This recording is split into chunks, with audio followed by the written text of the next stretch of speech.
Hello everyone எல்லாருக்கும் price தி Lord. என் வாழ்க்கையில் உதவி எனக்கு வேணும். நான் யார்கிட்ட போய் கேட்கறதுன்னு எனக்கு தெரியல. யார்கிட்ட கேட்டாலும் எனக்கு உதவி கிடைக்க மாட்டேங்குது.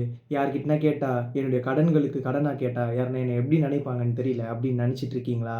என்னுடைய போராட்டங்கள் மாற உதவி யார்கிட்ட போய் கேட்கணும் தெரியல அப்படின்னு நினச்சிட்டு இருக்கீங்களா? இதோ இந்த வார்த்தை உங்களுக்காக தான், நோட் பண்ணிக்கோங்க. யோவான் 14:14. யோவான் 14:14. என் நாமத்தினாலே நீங்கள் எதை கேட்டாலும் அதை நான் செய்வேன். நிச்சயமாங்க. நீங்க எத்தனையோ மனுஷங்க கிட்ட போயிட்டு எனக்கு உதவி பண்ணுங்க. எனக்கு இது வேணும், அது வேணும். என்னுடைய வாழ்க்கை மாறணும். எனக்கு கடனா இது இவ்வளோ பணத்த குடுங்க. எனக்கு இந்த பொருள குடுங்க அப்படின்னு சொல்லிட்டு நீங்க கேட்கலாம். ஆனா எந்த மனிதனும் என்ன பண்ண மாட்டான், நமக்கு உதவி செய்ய மாட்டான். ஆனா இந்த ஒரு வார்த்தை பாருங்க. என் நாமத்தினாலே நீங்கள் எதை கேட்டாலும் அதை நான் செய்வேன். நிச்சயமாங்க. நீங்க இயேசுகிட்ட நீங்க எத கேட்டாலுமே என்ன பண்ணுவாரு அவரு? புறமே தள்ளாம என்ன பண்ணுவாருன்னா, உங்களுக்கு நிச்சயம் அவர் கட்டாயமா நீங்க கேட்டத என்ன பண்ணுவாரு? செய்வாரு. உண்மையா நீங்க செய்ய வேண்டிய ஒரே ஒரு காரியம் என்ன தெரியுமா? என் நாமத்தினாலே, இயேசு என்கின்ற நாமத்தை நோக்கி, இயேசுவே உங்க நாமத்தினால நான் கேட்கிறேன். என் வியாதிய மாற்றுங்க. உங்க நாமத்தினாலே நான் கேட்கிறேன். என்னுடைய போராட்டங்கள மாற்றுங்க. எனக்கு குழந்தை இல்ல.